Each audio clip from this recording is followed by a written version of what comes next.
ये आपका exercise start हो गई है, फिगर इट आउट। ये पेज 194 पे दिया हुआ है इन्होंने।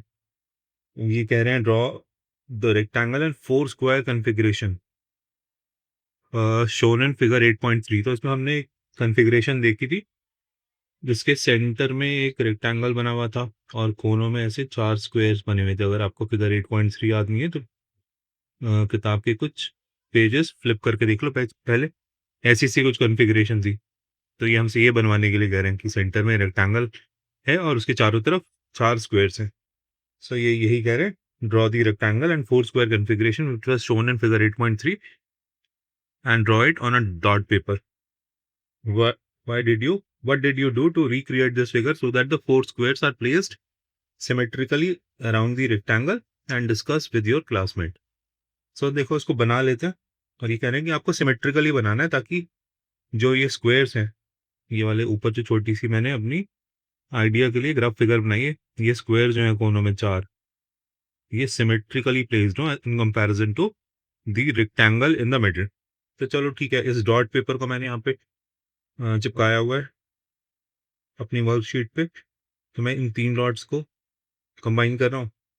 तीन डॉट्स को ऊपर कंबाइन किया तो नीचे कितने डॉट्स कंबाइन करूँ? मैं ये पहला वाला, फर्स्ट वाला स्क्वायर बना रहा हूँ। अगर तीन डॉट मैंने ऐसे ले लिया तो यहाँ नीचे की तरफ भी तीन ही डॉट लेते हैं क्योंकि स्क्वायर की सारी साइड्स इक्वल होती हैं। ये भी तीन डॉट हैं और ये भी तीन डॉट इस तरह से, प्लस ये सारी लाइंस 90 डिग्री में मैंने हॉरिजॉन्टल और वर्टिकल वाले डॉट्स ले लिए है ना। इसी तरह से अब मैं क्या करता हूँ, इस पहले वाले स्क्वायर के रिलेशन में नीचे जहां इसका फर्स्ट स्क्वायर का राइट लोअर कॉर्नर, ये वाला कॉर्नर जो आ रहा है, इससे एक राइट में और एक डाउन, यहां से अपना रेक्टेंगल बनाना स्टार्ट करता हूँ। रेक्टेंगल में कितना भी बड़ा बना लेता हूँ, उसमें क्या फर्क पड़ रहा है ना। रेक्टेंगल की ऑपोजिट साइड्स इक्वल होती है।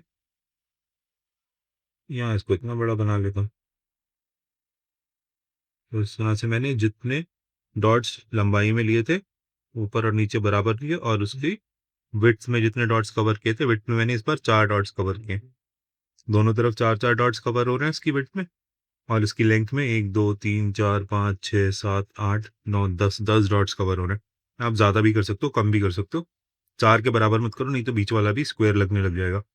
अब मैंने जो फर्स्ट वाला स्क्वायर बनाया था उससे नीचे और राइट में ये रेक्टेंगल बनाया, तो अब मैं अगला वाला ऊपर वाला जो स्क्वायर बनाऊंगा वो यहाँ से बनाता हूँ, उस वाले डॉट से। तो सिमेट्री आ जाएगी। स्क्वायर का स्क्वायर का क्या डायमेंशन था? 3 बाय 3 का। ऐसे भी 3 और ऐसे भी 3।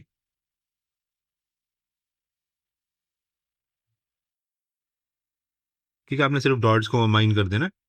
डॉट जो वर्टिकली और हॉरिजॉन्टली अगर आप कंबाइन करोगे तो वो 90 डिग्री पे ही होते हैं। थोड़ा बहुत फर्क होगा, थोड़ी सी लाइन स्टेडी बन सकती हैं अगर आपके पास डॉट पेपर है। ये देखो डॉट पेपर और डॉट पेपर, अगर आपके पास डॉट पेपर है तो ठीक है, नहीं तो आप ग्राफ पेपर का भी यूज कर सकते हो। चलो, ऊपर के दो स्क्वायर बन गया, बीच का रेक्टेंगल बन गया। नीचे वाला देखो मैंने सिमेट्रिकली बनाने की कोशिश करी है इसको in relation to the rectangle in the middle.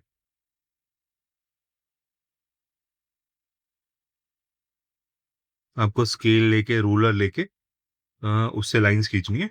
मेरा पेन जो है वो, अगर मैं अपने स्क्रीन पे स्केल रख के अपना पेन चलाऊंगा तो नहीं चलेगा, इसलिए लाइंस इनिशियली आपको टेढ़ी नजर आती है। खैर, देखो अब ये फिगर क्या बोलते हो, ये फिगर सिमेट्रिकल लग रही है कि बीच में से मैं एरो हटा दूं? क्या ये चार स्क्वायर्स के सिमेट्रिकली दूर है ये रेक्टेंगल? हाँ, ये सिमेट्रिकली दूर है। आप राइट साइड वाला डॉट पेपर थोड़ा सा गायब कर दो, उसको मत देखो।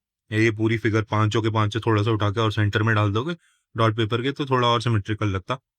बट आप राइट वाला जो ग्राफ पेपर है इसको या तो फाड़ दो या फिर फोल्ड कर दो, तो बाकी की सिमेट्रिकल डिस्ट्रीब्यूशन है ये, है ना। हमने बस सिमेट्री कहाँ से ली कि हमने जो स्क्वायर्स बनाए थे उसके एक डॉट नीचे वर्टिकली और एक डॉट लेफ्ट या राइट में हमने रेक्टेंगल बना रखा है।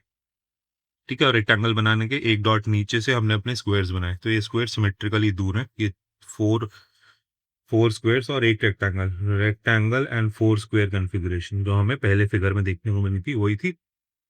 एंड ये प्लेस सिमेट्रिकली के लिए मैंने तुम्हें बता दिया कि मैंने सिमेट्रिकली कैसे प्लेस किए। मैंने 3x3 का, देखो स्क्वायर के अंदर लिख देता हूँ, ये 3x3 का स्क्वायर है और ये 10x4 का रेक्टेंगल है। तुम अपनी थोड़ी सी डायमेंशंस चेंज करके बना सकते हो स्क्वायर और रेक्टेंगल्स को। ओके, ये नेक्स्ट क्वेश्चन आ गया, फिगर इट आउट में। Identify if there are any squares in this collection and use measurements if needed. Okay, ये कह रहे हैं कि आइडेंटिफाई करो कि इसमें से कोई स्क्वायर है, इन चारों फिगर्स में से कोई स्क्वायर है, और अगर आइडेंटिफाई वैसे नहीं कर पा रहे हो तो use measurement if needed. Measurement use कर सकते हैं, तो उससे अच्छा तो कुछ हो ही नहीं सकता। देखो, अगर मैं वैसे ही इसको देख रहा हूँ विदाउट एनी इंस्ट्रूमेंट, तो मुझे फर्स्ट वाला, तो अगर मैं इन फिगर्स को नाम दे दूं ताकि तुम समझ सको मैं किसकी बात कर रहा हूँ। ये फर्स्ट फिगर है, ये सेकंड फिगर है, ये थर्ड है, ये फोर्थ है। तो मुझे फर्स्ट फिगर लग रही है कि ये स्क्वायर है और ये टिल्टेड स्क्वायर है। सेकंड वाला जो है मुझे स्क्वायर नहीं लग रहा, क्योंकि मुझे ये ऊपर वाला जो एंगल है इसका 90 डिग्री से कम लग रहा है, और ये साइड वाला जो एंगल है ये 90 डिग्री से बड़ा लग रहा है। मुझे ये लग रहा है कि ये फर्स्ट वाला जो स्क्वायर था, इसको किसी ने पकड़ के ऐसे यहाँ से नीचे की तरफ और यहाँ से ऊपर की तरफ खींच दिया। अगर ये स्क्वायर चार स्टिक्स को ज्वाइन करके, लेट्स से कि आपके पास चार इक्वल लेंथ की स्टिक हैं, आपने उनको एंड्स पे ज्वाइन कर लिया है ना, और मैंने वो इन दोनों एंड से, फर्स्ट वाले फिगर के ऊपर और नीचे वाले एंड से पकड़ के उसको खींच लिया थोड़ा सा, तो मुझे ये लग रहा है कि ये फिगर उसको रिप्रेजेंट कर रही है। ये परफेक्ट स्क्वायर नहीं है, बिकॉज इसमें ये वाला सेकंड फिगर का ये वाला एंगल 90 डिग्री से मुझे विजुअली कम लग रहा है और ये 90 डिग्री से बड़ा लग रहा है। ठीक है, सिमिलरली थर्ड वाले में मुझे ये लग रहा है कि इस बार फर्स्ट फिगर को दोनों तरफ खींचने की बजाय दोनों तरफ दबा दिया गया है ना। ये वाला फर्स्ट फिगर का ये वाला जो सिरा था उसको ऊपर की तरफ, और ऊपर वाला सिरा था उसको नीचे की तरफ हल्का सा पुश कर दिया गया, तो ये थर्ड बन गया। उसकी वजह से हुआ क्या है कि इसका ऊपर वाला एंगल 90 डिग्री से बड़ा लग रहा है मुझको, है ना, बड़ा लग रहा है, और ये वाला जो एंगल है ये मुझे, सॉरी, ऊपर वाला एंगल मुझे 90 डिग्री से बड़ा लग रहा है और ये वाला मुझे 90 डिग्री से छोटा लग रहा है। ठीक है, आप इसको प्लीज, बिकॉज उन्होंने मेजरमेंट्स के लिए बोल रखा है कि यूज मेजरमेंट्स इफ नीडेड, आप मेजर करके देख लीजिए। स्क्वायर की दोनों प्रॉपर्टीज होनी चाहिए, सारी साइड्स इक्वल लेंथ की होनी चाहिए, और जो सारे एंगल्स हैं वो 90 डिग्री के होने चाहिए। तो भले ही इन फर्स्ट सेकंड और थर्ड में मुझे साइड्स बराबर लग रही हैं लेंथ में देखने में विजुअली, बट मुझे एंगल्स में फर्क लग रहा है सेकंड और थर्ड में, इसलिए आई एम सेइंग कि इसको आप मेजरमेंट्स यूज कर लीजिए। ठीक है, तो इस तरह से मुझे फर्स्ट सेकंड और थर्ड लग रहा है कि ये फर्स्ट स्क्वायर है, सेकंड नहीं है, थर्ड नहीं है, और फोर्थ वाला तो इसकी लेंथ ज़्यादा है और ब्रेड्थ कम है। विजुअली देखने से लग रहा है कि इसकी जो एक साइड है वो ज़्यादा लंबी है, भले वो उसके ऑपोजिट साइड के इक्वल हो। तो फोर्थ मुझे रेक्टेंगल जैसा लग रहा है, तो ये तो स्क्वायर लग ही नहीं रहा, भले इसके जो एंगल्स हैं वो 90 डिग्री के नज़र आ रहे हैं या नहीं। ना देखो, इसी क्वेश्चन के नेक्स्ट पार्ट में इन्होंने आपसे बोला थिंक, सोच के देखो, सोच सकते हो तो, है ना, बट ये थिंक जो करने के लिए कह रहे हैं बड़ा मुश्किल सा काम है। Is it possible to reason out if the sides are equal और नॉट। क्या आप सिर्फ रीजन आउट करके बता सकते हो कि साइड्स इक्वल है या नहीं, and if the angles are right angles और not, without using any measuring instruments. हाँ, without using any measuring instrument, क्या ये बता सकते हो कि इन दी अबव फिगर ये साइड्स इक्वल है, ये साइड्स, चारों साइड्स किसी भी एक फिगर की इक्वल है या नहीं, प्लस ये चारों एंगल्स 90 डिग्री के हैं या नहीं। ये सोचना सिर्फ फिगर्स को देख के मुश्किल काम है। सोच भी लिया तो उसके बाद ये कह रहे हैं कि can we do this by only looking at the position of the corners in the dot grid. तो ये मुश्किल सा काम है, बट फिर भी चलो देखो, उसके लिए ये कर सकते हैं। मैं इन सबको मिटा रहा हूँ अभी तक जो मैंने लिखा है। हम ये देखने की कोशिश करते हैं, हम ये देखने की कोशिश करते हैं कि, देखो, दो चीजें समझाने की कोशिश करता हूँ मैं तुम्हें। जब डॉट पेपर होता है ना, डॉट पेपर होता है, जैसे कि ये ऊपर वाले चार डॉट्स हैं, छोटा सा डायग्राम बना रहा हूँ मैं तुम्हें लेफ्ट अपर साइड पे स्क्रीन के सेंटर से। ये जो चार डॉट्स हैं, अगर मैं इनको ज्वाइन कर दूं तो क्या मिलेगा, स्क्वायर मिलेगा, है ना। इसी स्क्वायर में अगर मैं ये वाली लाइन और ज्वाइन कर दूं तो ये स्क्वायर का डायगोनल हो जाएगा। क्या ये दोनों पार्ट्स जो स्क्वायर के होगा डायगोनल खींचने की वजह से ये तुम्हें सिमेट्रिकली इक्वल लग रहे हैं? हाँ, मुझे तो लग रहे हैं। तो अब मैं ये कह रहा हूँ कि इसके इधर वाला जो ये एंगल था इस डायगोनल की वजह से दो इक्वल पार्ट्स में डिवाइड हो जाएगा। इसी तरह से सामने वाले दो एंगल्स भी इक्वल पार्ट में डिवाइड हो जाएंगे। तो 90 डिग्री अगर दो इक्वल पार्ट में डिवाइड हो जाएगा तो वो कितना हो जाएगा? 45 डिग्रीज। ठीक है, इसके आगे ही राइट साइड में मैं ये एक स्क्वायर बाई एक स्क्वायर में अगर मैं तुमसे कहूँ कि ये वाला कितना एंगल होगा, what do you think is the measure of this angle? तो क्या तुम इसको बोल सकते हो कि ये 45 डिग्री का एंगल होगा? हाँ, तुम बोल सकते हो। सिमिलरली ये और ये लाइन के बीच में क्या एंगल होगा? 45 डिग्री का एंगल होगा। सिमिलरली ये और ये लाइन के बीच में क्या एंगल होगा? अगेन 45 डिग्री का एंगल होगा। मैं इसको विजुअली देख पा रहा हूँ क्योंकि ये स्क्वायर ग्रिड है। जो चार डॉट्स पड़े हुए हैं वो स्क्वायर की फॉर्म में, स्क्वायर के जो डायगोनल्स होते हैं वो उसके साइड एंगल को इक्वली डिवाइड करते हैं। 90 को इक्वली डिवाइड करोगे तो वो कितना होगा? 45 डिग्री। तो ये सारे एंगल ही जो होंगे ये 45 डिग्री के ही होंगे। ठीक है, जो चारों एंगल मैंने बनाए हैं, या ये सोच लो मैंने ए जैसी फिगर लग रही है, एक उलट पलट के बना दिया, बट ये एंगल्स हैं, ये सारे 45 डिग्रीज के ही एंगल होंगे। ठीक है, एक बात ये समझ में आई कि जब हम किसी भी चार डॉट्स को मिला रहे हैं, ये चार डॉट्स मिला रहे हैं तो स्क्वायर मिल रहा है, और ये वाले जो एंगल हैं ये 45 डिग्री के एंगल है। अब अगर मैं तुमसे कहूँ कि ये वाला एंगल और ये वाला एंगल, ये दोनों लाइंस के बीच में 45 डिग्री है, और ये के बीच में 45 डिग्री है, इन दोनों के बीच के अगर डिस्टेंस को गायब कर दो तो ये और ये, देखो दोबारा से बना दो, तो इस लाइन और इस लाइन के बीच में क्या डिस्टेंस होगा, क्या एंगल होगा? इस वाले में क्या था? 45, इस वाले में क्या था? 45। ये दोनों को मिला दिया है ना, इन दोनों फिगर्स को ऐड कर दिया, बीच वाली लाइन गायब कर दी, तो ये कितना एंगल हो गया? 90 डिग्री। 45 plus 45 equals 90 degree. ये एंगल 90 डिग्री का है। ठीक है, एक तो बात ये समझ लो कि ये एंगल 90 डिग्री का, विजुअली बता पा रहा हूँ मैं, देखने से ही बता पा रहा हूँ कि ये एंगल 90 डिग्री का है। प्लस इसके अलावा मैं तुमसे एक और बात समझाने की कोशिश करता हूँ कि कोई भी रेक्टेंगुलर फिगर होगी, रेक्टेंगल होगा, रेक्टेंगल मतलब जिसकी ऑपोजिट साइड इक्वल हो, जिसके सारे एंगल 90 डिग्री के बराबर हो, उसको आप कंप्लीटली फिल कर सकते हो। You can completely fill it with smaller rectangles. उसके अंदर छोटे छोटे रेक्टेंगल्स आप फिट कर सकते हो। जब भी आप एक बड़े रेक्टेंगल के अंदर छोटे रेक्टेंगल्स को फिट करोगे तो उसमें कोई स्पेसेस बाकी नहीं रह जाएंगे, उसके एजेस की तरफ, उसकी साइड्स की तरफ। अगर उसकी साइड्स में कुछ स्पेसेस बाकी रह गए और वो ट्रायंगुलर शेप के हैं, इसका मतलब वो रेक्टेंगल था ही नहीं, उसके ओरिजिनल एंगल्स कभी भी 90 डिग्री नहीं थे, बिकॉज हमने उसकी साइड को पैक करके ये देखा कि 90 डिग्री का वो परफेक्टली फिल हो रहा था या नहीं हो रहा था। देखो इन डायग्राम्स के साथ करके देखते हैं ताकि तुम्हें समझ में आए। देखो, अभी जब मैंने तुम्हें समझाया था ये वाला एंगल, मैंने फर्स्ट फिगर की तरफ देखो, क्या ये एंगल 90 डिग्री का लग रहा है? मैंने बोला था ये वाला एंगल 45 डिग्री है और ये वाला एंगल भी 45 डिग्री है, दोनों को कंबाइन कर दिया तो ये एंगल है ना वन, ये 90 डिग्री का लग रहा है। सिमिलरली ये वाला एंगल भी 90 डिग्री का लग रहा है, सिमिलरली ये वाला एंगल भी 90 डिग्री का लग रहा है, ये भी 90 डिग्री का लग रहा है। तो ये चारों एंगल्स तो 90 डिग्री के लग रहे हैं परफेक्टली मुझको।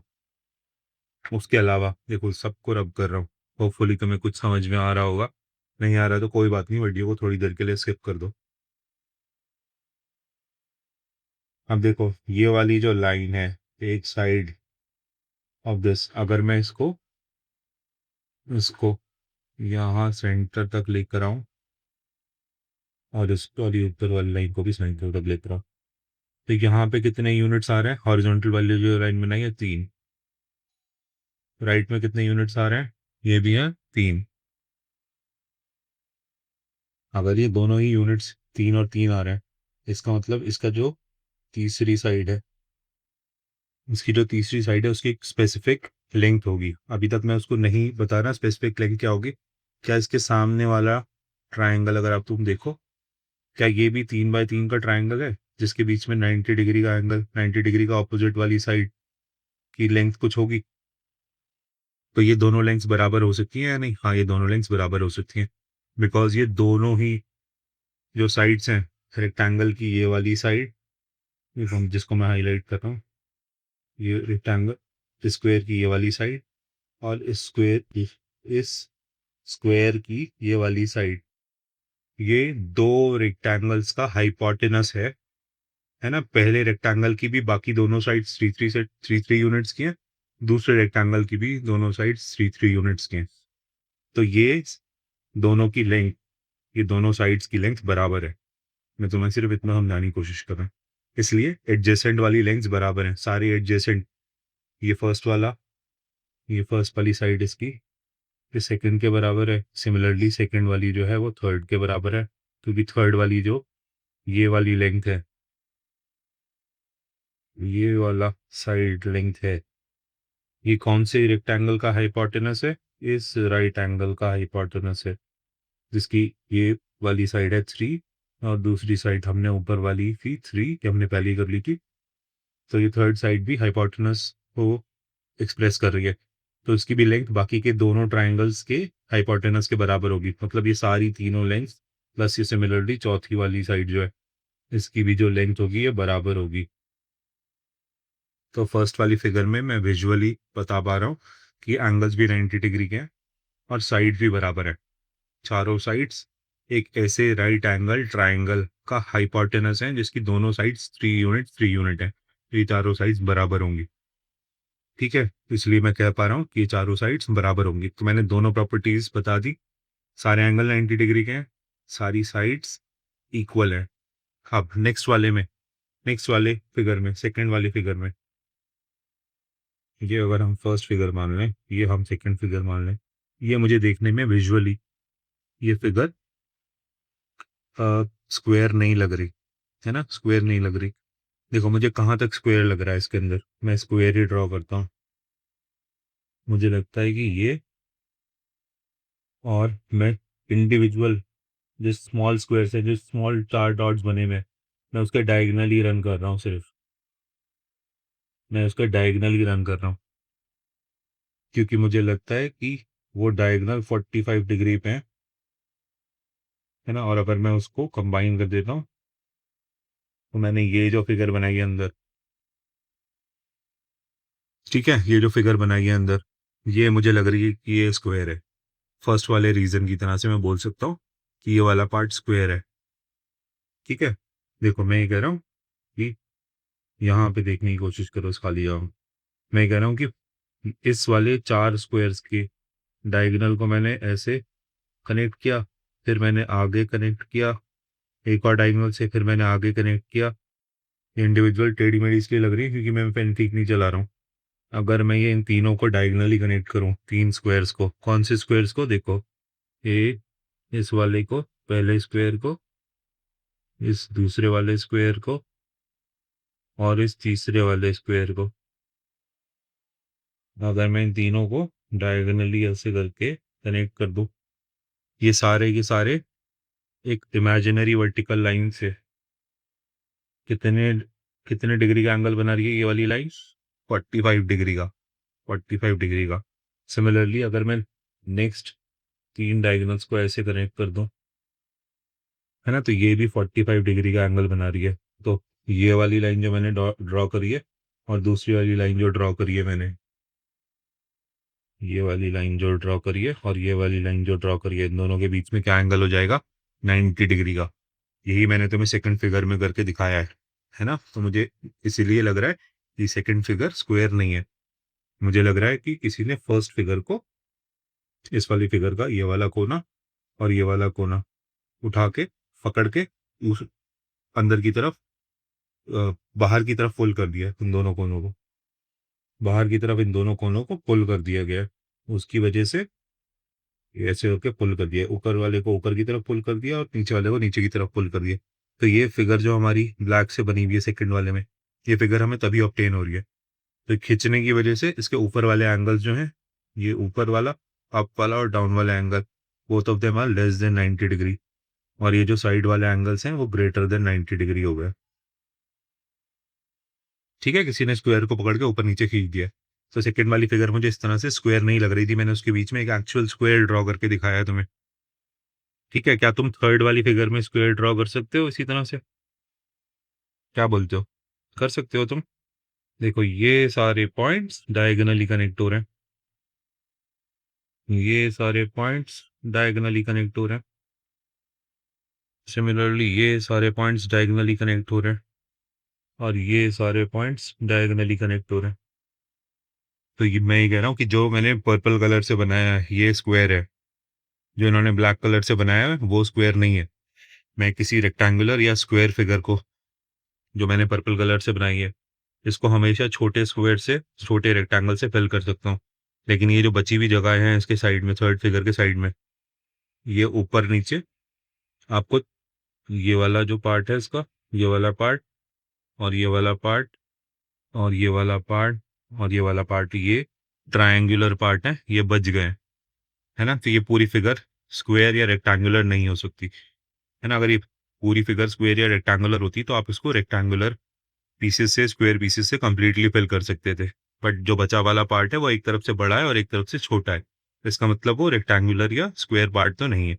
खैर, मैंने थर्ड वाले में भी आपको जो मुझे स्क्वायर नजर आ रहा है वो सब बता दिया। फोर्थ वाला तो आपको क्लियरली नजर आ ही रहा है कि ये रेक्टेंगल की तरह से, है ना, ये रेक्टेंगल है। अगर मैं इसको इस तरह से बीच में एक लाइन डाल दूं तब शायद आप ये कह सकते हो कि हाँ मुझे इसमें दो दो स्क्वायर नजर आने लगे, इसमें मुझे दो स्क्वायर नजर आने लगे। ठीक है, बट ये फिगर तो रेक्टेंगुलर नहीं है। ठीक है, आपने ये सब समझ लिया अगर, तो बहुत अच्छी बात है। नहीं भी समझ में आया तो it's okay, you can always use, देखो उन्होंने क्लियरली बोला है, use measurements if needed. Measurements if needed मतलब साइड्स को मेजर करो, फर्स्ट सेकंड थर्ड फोर्थ वाले जो फिगर्स हैं इनकी साइड्स मेजर करो, और उसके एंगल्स मेजर करो, साइड को स्केल से मेजर करो, एंगल्स को डी से मेजर करो। अगर ऑपोजिट साइड्स या चारों साइड्स बराबर आ रही हैं देन दैट मीन्स ये वाली फिगर स्क्वायर है, और एंगल 90 डिग्री का आ रहा है दैट मीन्स वो स्क्वायर है। जिसमें ये रूल दोनों फॉलो नहीं हो रहे वो स्क्वायर नहीं है। इतनी सिंपल सी बात। ओके, अब हम नेक्स्ट क्वेश्चन देखते हैं इसमें। Draw at least 3 rotated squares in rectangles on a dot grid, draw them such that their corners are on the dots. Verify if the squares and rectangles that you have drawn satisfy their respective properties. तो ये कह रहे हैं कि at least 3 rotated squares, हमें क्या draw करना है, 3 रोटेटेड स्क्वायर्स एंड रेक्टेंगल्स, ये भी तीन ही बनाने। तो रोटेटेड स्क्वायर हो या रेक्टेंगल हो उसको बनाने का तरीका भी हमने सीख लिया। हम चार जो एडजेसेंट डॉट्स हैं उसके डायगोनली अपनी लाइन खींचेंगे, तो हमारा, हम कहीं पे भी उस लाइन को रोकेंगे वो डॉट पे ही रुकेगी। हमारा कॉर्नर हमें जहाँ से लग रहा है हम वहाँ रोक सकते हैं। देखो, अब मैं ये कह रहा हूँ कि आप डायगोनली, अगर मैं इन 3 डॉट्स को कनेक्ट कर दूँ और फिर डायगोनली ही इन 3 डॉट्स को भी कनेक्ट कर दूँ, सिमिलरली डायगोनली फिर से 3 डॉट्स को कनेक्ट कर दो और डायगोनली इन 3 डॉट्स को कनेक्ट कर दो। क्या ये स्क्वायर जैसा लग रहा है? हाँ, ये स्क्वायर ही तो है, ये स्क्वायर ही लग रहा है। ये स्क्वायर है, चारों साइड्स इक्वल हैं, सारे एंगल्स 90 डिग्री के बराबर हैं। ये आपने सिर्फ अपने विजुअली देखकर बनाया है इसको। हाँ, आप इसको वेरीफाई करने के लिए इसकी चारों साइड्स मेजर करो और चारों एंगल्स मेजर करो। इन्होंने बोला था 3 रोटेटेड स्क्वायर्स, तो स्क्वायर बनाने का मुझे यही तरीका आता है, या कोई भी फिगर बनाने का तरीका मुझे डॉट पेपर पे यही आता है। पहले स्क्वायर में मैंने 3 डॉट्स कनेक्ट किए थे, अब की बार 2 ही डॉट कर देता हूँ, अब की बार 2 ही डॉट कर देता हूँ। कनेक्ट, ये लो 2 डॉट्स कनेक्ट कर दिए, लो 2 डॉट्स कनेक्ट कर दिए। रोटेटेड स्क्वायर्स है ना, रोटेटेड स्क्वायर्स है, फ्लैट नहीं रखे हुए। नेक्स्ट वाले में क्या करूँ, नेक्स्ट वाले में डायगोनली एक एक डॉट कनेक्ट कर देता। ये हमने इस तरह से एक एक करके एक यूनिट के, तो ये तीनों स्क्वायर बन गए, रोटेटेड स्क्वायर्स। रोटेटेड रेक्टेंगल के लिए डायगोनली जो मैं इस वाली साइड के लिए 1 2 3 4 5, है ना, और इस तरह से दूसरी साइड में मैं सिर्फ 2 को ही कनेक्ट करता हूँ। यहाँ फिर से 5 को कनेक्ट कर देता हूँ और फिर से 2 को कनेक्ट कर देता हूँ। तो ये रोटेटेड रेक्टेंगल मेरा बन गया, है ना। अब आप इसको, प्लीज फर्स्ट वाले को आप एग्जैक्टली 3 बाय 3 नहीं बोल सकते, बिकॉज ये 3 यूनिट्स नहीं है, ये 3 डायगोनल यूनिट्स, हमने पहले भी पढ़ा था इसको। These are not 3 unit, these are 3 diagonal units. इसकी लेंथ आगे जब हम पाइथागोरस थ्योरम पढ़ेंगे तो डायगोनल यूनिट की लेंथ कितनी होती है in comparison to simple unit, वो हम उस बार उस टाइम पे डिस्कस करेंगे। बट इसको 3 बाय 3 सेंटीमीटर नहीं होगा, ये 3 सेंटीमीटर से बड़ा डिस्टेंस आएगा आपके लिए। एनीवेज हम अपनी समझ के लिए कह रहे हैं कि 3 डायगोनल्स को हमने कनेक्ट किया, फर्स्ट वाले स्क्वायर में, सेकंड वाले में 2 को किया, थर्ड वाले में 1 को किया, नीचे एक रेक्टेंगल बना दिया। बाकी और 2 रेक्टेंगल्स भी बना सकते हो तुम। ऐसे मैंने अब की बार 3 को ही कनेक्ट किया, नीचे सिर्फ एक डायगोनल को कनेक्ट किया, फिर मैंने 3 को कनेक्ट किया, फिर एक डायगोनल को कनेक्ट कर दिया। ये मेरा एक स्क्वायर बन गया, है ना, 3 diagonal unit by 1 diagonal unit का। अब मैं स्क्वायर बनाना है क्योंकि, तो मैं ये वाली साइड 2 रख लेता हूँ, और ये वाली साइड हम भी कर सकता हूँ। रेक्टेंगल बनाना है, रेक्टेंगल में सारी साइड्स इक्वल तो होती नहीं है, तो ये लो, एक रेक्टेंगल मैंने ऐसे ही बना दिया, है ना। इसकी जो साइड थी वो 2 diagonal unit by 4 diagonal unit हो गई, 2 3 4 5, और ये वाला 4 है, ये वाला थर्ड वाला जो है वो 4 diagonal unit by 2 diagonal units का है। फर्स्ट वाला जो है वो 5 डायगोनल यूनिट, ये वाला फर्स्ट वाला जो रेक्टेंगल है इसकी 5 diagonal unit by 2 diagonal units है। मतलब फर्स्ट और थर्ड डिफरेंट है, देखने में सेम लग रहे हैं, बट आप और कोई डायमेंशन भी लेके बना सकते हो। तो इस तरह से आप अपने रोटेटेड स्क्वायर्स और रेक्टेंगल्स को बना सकते हो।